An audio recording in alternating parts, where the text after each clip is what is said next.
Olá, amigos, tudo bem? Espero que esteja tudo bem com todos vocês.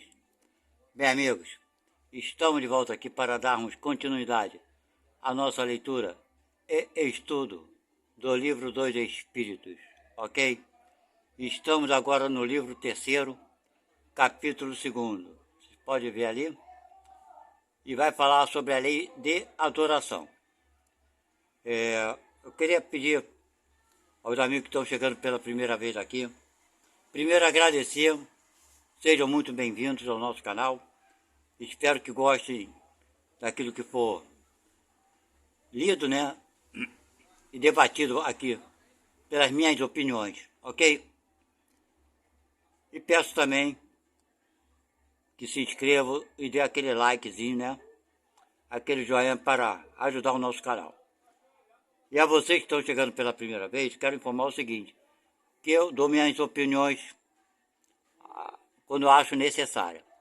As minhas opiniões não têm a presunção de dizer que eu estou certo em tudo, que a verdade está comigo. Mas tem coisas aqui desse livro que eu não concordo, ok? E vocês fiquem à vontade para no comentário dar a sugestão de vocês, palpite de vocês, ponto de vista de vocês, que será recebido aqui por nós com muito carinho. E sempre que pudermos responder, né, as dúvidas, teremos um grande prazer de fazer isso, ok? Então vamos lá, gente. Nós lemos o capítulo passado, foi o primeiro capítulo do 3º livro. Isso, terminamos o capítulo anterior falando sobre o bem e o mal. Nesse capítulo 2º vai falar principalmente sobre aquele título que está ali, Lei de Adoração. E dentro dessa lei vem os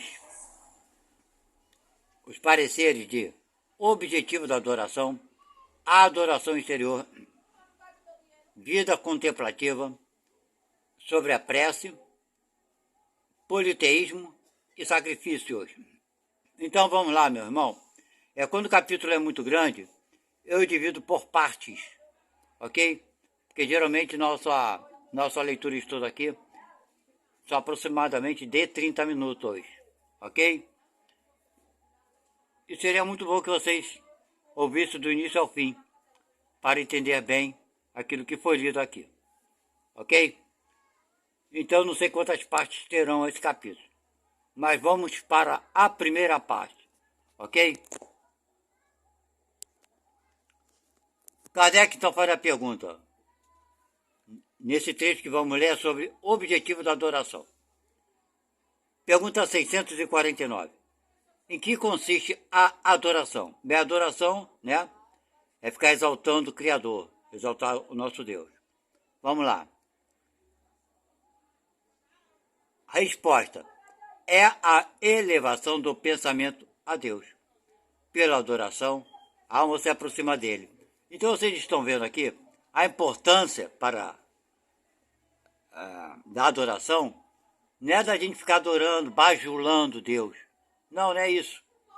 É exatamente quando fazemos isso, nosso pensamento nos eleva até Deus. Aí sim nós podemos ter, né, boas respostas, boas ideias e adquirir forças para seguir em frente. Esse é o objetivo principal, ok? Vamos lá, 660. Pergunta Kardec. A adoração é o resultado de um sentimento inato ou produto de um ensinamento, né? Você já nasce com isso ou as pessoas ensinam ele a fazer isso? Resposta. Sentimento inato, como o da divindade. Quer dizer, a gente tem sentimento inato que existe um ser superior. É isso. A consciência de sua fraqueza leva o homem a se curvar diante daquele que o pode proteger. Tá vendo aí? A nossa consciência sabe que ele pode nos proteger. O Criador, o nosso Pai. Vamos lá, 661. Houve povos desprovidos de todo sentimento de adoração? Será que houve? Vamos ver a resposta. Não, porque jamais houve povos ateus. Todos compreendem que há acima deles um ser supremo. O problema é que alguns ateus se dizem ateus porque apresentaram um Deus, as religiões apresentaram um Deus mentiroso. Então, a pessoa que pensa um pouquinho mais, vê que Deus não pode ser do jeito que as religiões falam que Deus é, ok? Então ele sabe que tem um ser superior, mas não acredita nesse nome Deus, ok? Por quê? Porque foi assim que a religião inventou uma porção de coisas como se fossem leis divinas. Vamos lá. Pergunta 652. Pode-se considerar a adoração como tendo sua origem na lei natural? Né? Resposta. Ela está na lei natural, visto que é o resultado de um sentimento inato no homem. Por isso, ela se encontra em todos os povos, ainda que sob formas diferentes. Cada um dá o nome que quer, né? Alá, Tupã, e por aí vai. Mas todo mundo sabe que tem um ser supremo superior. Vamos lá. A adoração exterior. Vamos ver o que eles vão falar sobre isso. Pergunta 653. A adoração tem necessidade de manifestações exteriores? Né? De ficar gritando, ficar berrando, ficar orando para todo mundo ver? E Pelé tem necessidade disso aí em falar e pronunciar? Eu acho que não. Vamos ver a resposta. A verdadeira adoração está no coração, em todas as vossas ações. Imaginai sempre que um Senhor vos observa. Está no coração, está no pensamento. Pergunta, a adoração exterior é útil? Quer dizer, o Espírito ele não respondeu, né? Se seria útil ficar berrando, gritando na rua. A adoração exterior é útil? A resposta, sim. Se não é vã simulação, tá vendo? Se não vem do coração não adianta nada. Ela é sempre útil para dar um bom exemplo. Quando você quer dar um bom exemplo, né, para alguém. Mas aqueles que a fazem apenas por afetação e amor próprio, e nos quais a conduta desmente sua piedade aparente, dão um exemplo mau, dão um exemplo antes mal do que bom, e fazem mais mal do que pensam. Que a pessoa fica pregando, mas o exemplo dela na vida é diferente. Então, elas estão fazendo mais mal do que bem. Vamos lá. Pergunta 654. Deus dá preferência àqueles que o adoram de tal ou tal maneira? Claro que não, sempre do coração. Deus prefere aqueles que o adoram do fundo do coração, com sinceridade, fazendo o bem e evitando o mal. Aqueles que creem honrá-lo por meio de cerimônias que não os tornam melhores para seus semelhantes. Né? Então ele adora aqueles que fazem coração, e não aqueles, né, que fazem por meio de cerimônias, mas que não se tornam melhores, certo? E nem ajudam seus semelhantes. E ele continua aqui. Todos os homens são irmãos e filhos de Deus. Ele chama para si todos aqueles que seguem suas leis, qualquer que seja a forma sob a qual se exprimem. Tá vendo? Então não tem dessa ou daquela religião qual é a melhor. Ele continua, aquele que não tem senão a piedade exterior, que quer mostrar só para os outros, é um hipócrita. Aquele em que a adoração não é senão uma afetação e, em contradição com sua conduta, dá um mau exemplo. Claro, né? O cara prega uma coisa e faz outra. Aquele que faz profissão de adorar o Cristo e que é orgulhoso, invejoso e ciumento, que é duro e implacável com os outros, ou ambicioso dos bens desse mundo, eu vos digo que a religião está sobre os lábios e não no coração. Deus que tudo vê dirá, este que conheceu a verdade é 100 vezes mais culpável do mal que fez do que o que ignorante selvagem do deserto. E assim será tratado no dia da justiça.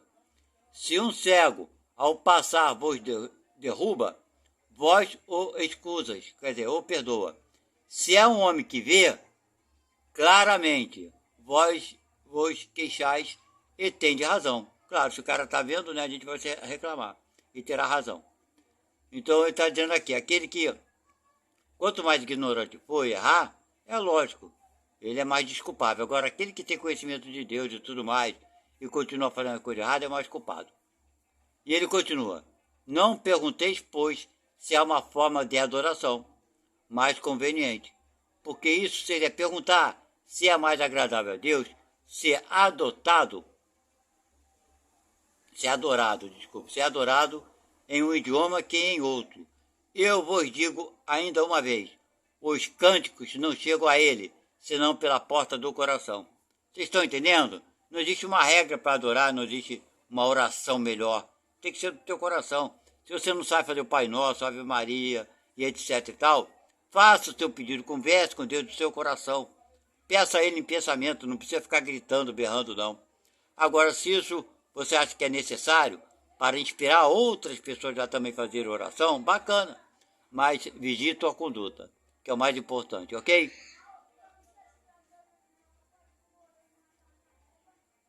E vamos aqui continuar. Eu não sei se é uma pergunta. Não, não é uma pergunta. Eu acho que ainda é esclarecimento. Vamos lá. A intenção nisso, como em muitas coisas, é a regra. Tá vendo? É a intenção. Aquele que não tem em vista senão o respeito às crenças alheias, não faz mal. Quer dizer, aquele que não tem em vista senão o respeito às crenças alheias. Quer dizer, ele está respeitando, né? Então ele não está fazendo mal. Ele faz melhor do que aquele que as ridicularizar, sabe? Aquele que fica falando que a outra religião não presta. Pois é. Então se você faz a tua oração, não importa, e não critica a religião nenhuma, tá bacana. Então aquele que faz oração e fala mal das outras religiões.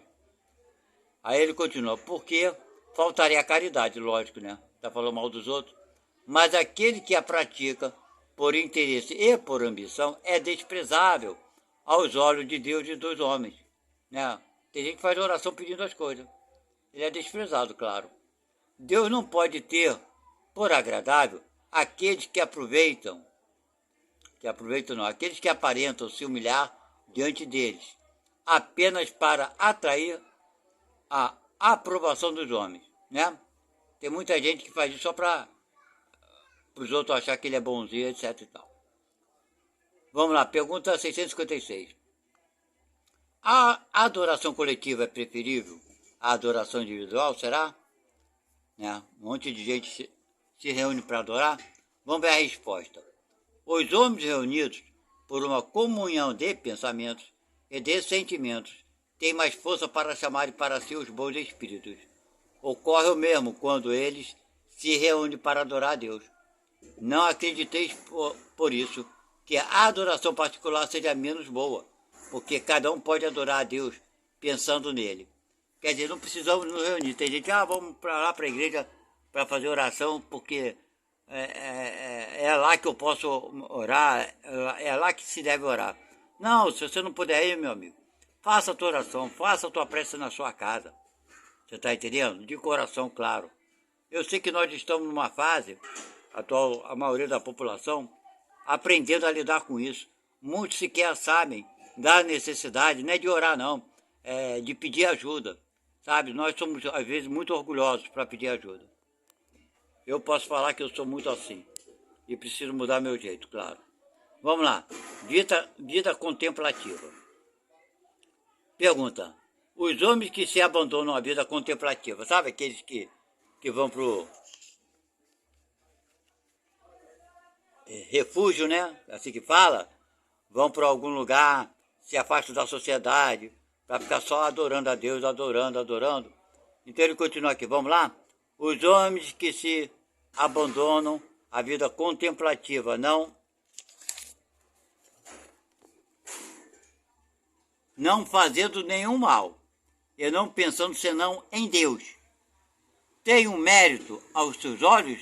Quer dizer, Deus acha isso legal, bacana? Vamos ver a resposta. Não, porque se eles não fazem o mal, não fazem o bem, e são inúteis. Aliás, não fazer o bem já é o mal. Deus quer que se pense nele, mas não quer que se pense apenas nele, visto que deu ao homem deveres a cumprir sobre a terra.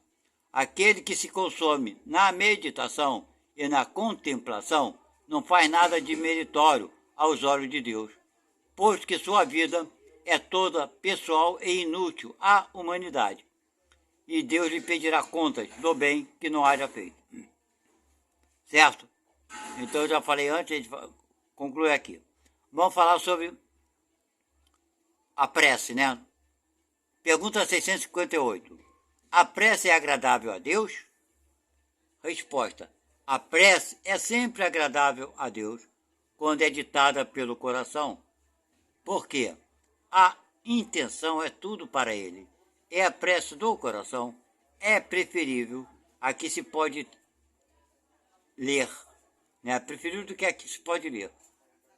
Por bela que seja, se a leis mais com os olhos que com o pensamento. A prece é agradável a Deus quando é dita com fé, fervor e sinceridade. Mas não creias que ele seja tocado pelo homem, fútil, orgulhoso e egoísta, a menos que isso seja de sua parte um ato de sincero arrependimento e de verdadeira humildade. Não temos muito o que falar aqui, né? Porque, na verdade, esse fato de louvar a Deus, né? Adorar a Deus, é praticamente quando você adora a Deus, está fazendo uma prece. Praticamente é muito semelhante às perguntas e respostas aqui, não é verdade? Vamos lá. 660. A prece torna o homem melhor? Eu acho que sim, vamos ver? Sim, porque aquele que ora com fervor e confiança é mais forte contra as tentações do mal, e Deus lhe envia os bons espíritos para o assistir. É um socorro que não é jamais recusado, quando pedido com sinceridade. Você está prestes a fazer besteira, está sofrendo tentação, então pede socorro, amigo, pede socorro, pede ajuda, porque o bom espírito vem e te reanima e te fortalece. E isso, infelizmente, muitos de nós nos entregamos a esses maus pensamentos e quando vemos a coisa já foi feita, né? Se nós dermos mais atenção, tivermos mais força para fazer a prece, porque quando estamos assim, é muito difícil a gente ter o equilíbrio de fazer a oração e a prece, né? Vamos lá, pergunta. Como ocorre que certas pessoas que oram muito sejam malgrado isso de um caráter muito mau, invejosas, ciumentas, coléricas, carentes de benevolência e indulgência e mesmo algumas vezes viciosas, né? Então esse é o maior exemplo, né, que a gente está vendo pessoas que oram e são desse jeito. Vamos lá, a resposta. O essencial não é orar muito, mas orar bem. Essas pessoas creem que todo o mérito está na extensão da prece e fecham os olhos sobre seus próprios defeitos. A prece para elas é uma ocupação, um emprego de tempo, mas não um estudo delas mesmas. Quer dizer, ela não estuda a si própria, né? Não é o remédio que é ineficaz, mas a maneira como é empregado. Deixa eu dar um pitaco aqui. Por exemplo, a Igreja Católica, ela, quando a pessoa comete um erro e chega lá no confessionário, o que o padre faz? Manda ele orar. Você vai fazer 10 Ave Maria, 50 Pai Nosso, 300 não sei o que lá, enfim. Então a pessoa faz aquelas peças de orações mecanicamente e sai dali achando que cumpriu com a sua obrigação. Onde cai exatamente nesse coisa aqui. O cara tem mau caráter, a pessoa é invejosa, ciumenta, sabe disso tudo. E é colérica. Tudo que está lá em cima ela é. Mas a religião católica induziu ela a acreditar que basta orar, meu irmão. Fez a cagada, desculpe a palavra aqui, agora vai lá e ora e está resolvido o problema. Na época de Jesus, o cara dava um dinheiro lá, os dízimos, dava um boi, dava uma vaca, dava um bezerro, dava um cabrito lá pro sinédrio, né? Que era aqueles, pros escribas, lá na seita dos judeus, e estava resolvido o problema. O outro, tem um trecho que o cara ia cometer um pecado, ele sabia que ia cometer um pecado, e mandou perguntar, ó, vou cometer o pecado, o que eu tenho que fazer para ficar quite depois que eu cometer o pecado? Aí o cara falou, manda não sei quantos bodes para cá, quantas cabras, manda não sei quanto de ouro, e tu pode fazer tua cagada. Entendeu? Tem um conto desse aí, uma história antiga, que é exatamente essa na época de Jesus. Então era assim que os caras pensavam, e pensam hoje, até hoje mais ou menos igual. Faz a tua besteira, depois vai para a igreja e ora que tudo está resolvido. É o comércio, né? É mentira, infelizmente. Uma pessoa não acredita nisso e prefere ser ateu, lógico. Pô, pinta um Deus para ele, um Deus, sei lá, um Deus doido. E a pessoa que tem um pouquinho de consciência não aceita e se afasta, tá? Vamos lá, outra pergunta.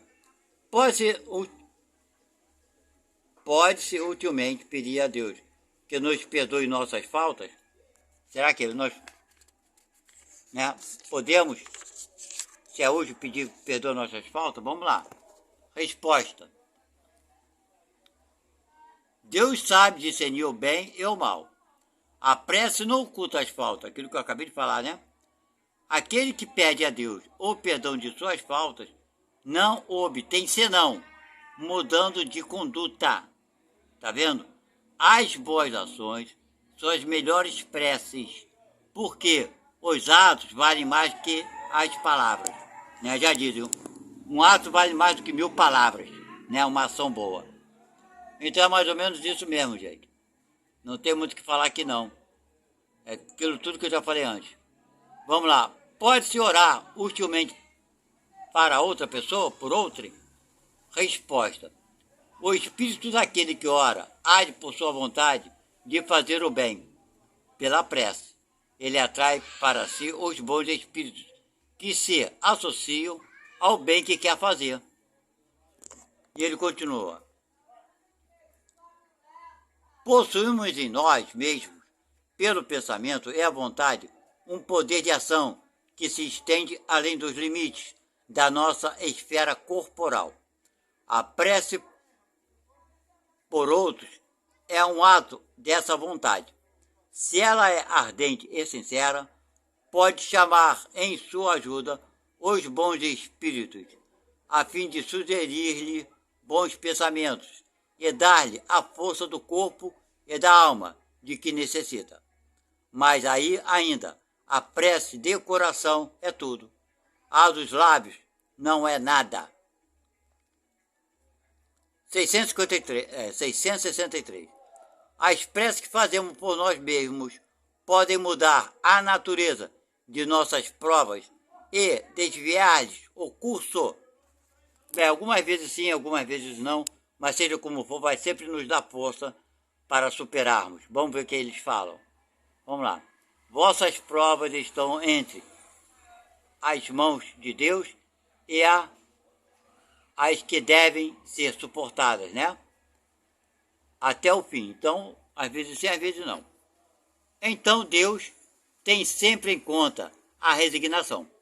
A prece chama para vós os bons espíritos, que vos dão forças para suportá-las com coragem, e elas vos parecem menos duras. Já o dissemos, a prece não é jamais inútil, quando ela é bem feita, porque fortalece e é já um grande resultado. Ajuda-te e o céu te ajudará. Sabes isso?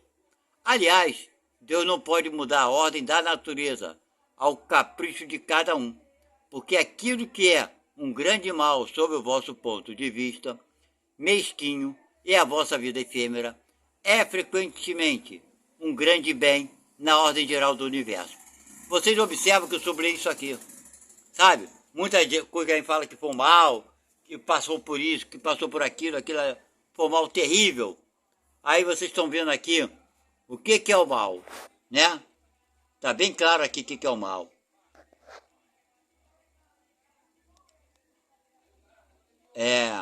Ele fala que é frequentemente um grande bem na ordem geral do universo, tá? Depois, quantos males não há de que o homem é o próprio autor por sua imprevidência ou por suas faltas. Ele é punido pelo que pecou. Não concordo com punição, tá? Ele não é punido, ele vai passar por aquilo que ele precisa passar. Entretanto, os pedidos justos são mais frequentemente atendidos, como não pensais. Credes que Deus não vos tem escutado, porque ele não fez um milagre para vós, enquanto ele vos assiste por meios tão naturais que vos parecem o efeito do acaso ou da força das coisas. Frequentemente, ou mais frequentemente mesmo, ele vos suscita o pensamento necessário para vos tirar da confusão. Então, minha gente, às vezes a gente pede uma coisa e não acontece do jeito que a gente gostaria que acontecesse e acha que a prece não teve resultado. Tá vendo aí? Então, meus irmãos, nós teremos que passar por certas coisas e não vai ser fazendo prece que vai evitar que passemos, não. Vamos passar. Mas com a prece, saberemos lidar mais facilmente e suportaremos com maior facilidade. Ok? 664. É útil orar pelos mortos e pelos espíritos sofredores, e nesse caso, como nossas preces podem proporcionar-lhes alívio e abreviar seus sofrimentos, tem elas o poder de dobrar a justiça de Deus? Olha só, gente, dobrar a justiça de Deus é uma coisa, mas a prece para fortalecer os outros, ela vai sempre ajudar e muito. Vamos lá ver o que eles falam. A prece não pode ter efeito de mudar, tá vendo, o desígnio de Deus, mas a alma pela qual a senhora experimenta alívio, tá vendo? Porque é um testemunho de interesse que se lhe dá. E o infeliz é sempre aliviado quando encontra almas caridosas, que se compadecem de suas dores. Por outro lado, pela prece, provoca-se o arrependimento e o desejo de fazer o que for preciso para ser feliz. É nesse sentido que se pode abreviar sua pena, se por seu turno ele ajuda com sua boa vontade. Esse desejo de melhorar-se, excitado pela prece, atrai antes de espíritos sofredores. Tá vendo?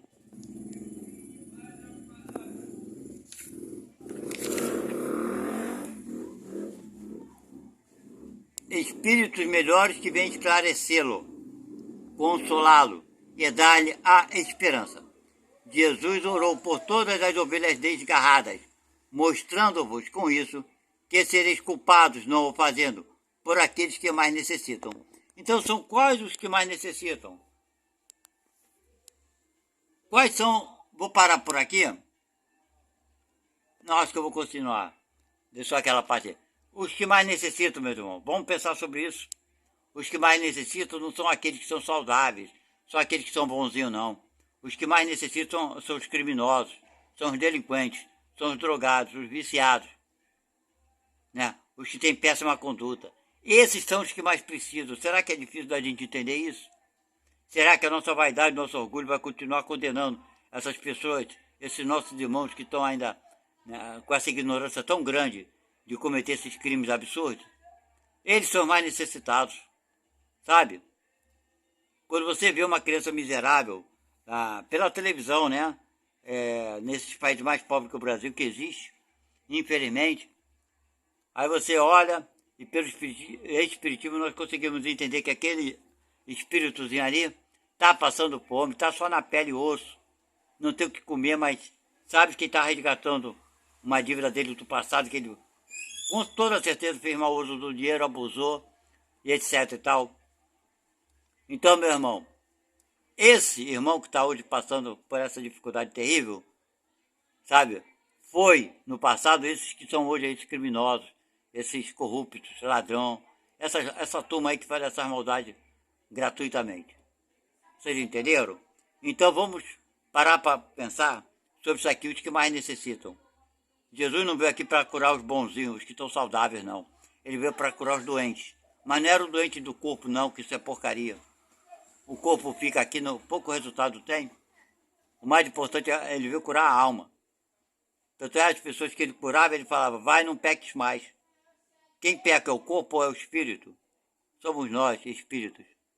O corpo é o instrumento que usamos para o pecado. Tanto podemos usar o corpo para o pecado, tanto quanto podemos usar o corpo para fazer o bem. É uma opção nossa. A ferramenta está nas nossas mãos. Nós podemos utilizar a ferramenta com fim útil ou pegar a ferramenta e utilizá-la como uma arma e assassinar alguém. Não é verdade? O lavrador pega uma enxada para cavar a terra e fazer seu plantio. Mas ele pega aquela enxada, investe contra seu irmão e mata alguém. Ele usou mal a ferramenta de trabalho. A enxada não foi uma ferramenta fabricada para, né, tirar a vida do seu semelhante, ou ser usada como uma arma, ok? O nosso corpo é a mesma coisa. Não foi doado temporariamente, não foi emprestado para ser uma ferramenta de boa utilização. Utilizar o corpo da melhor forma possível, fazendo bem.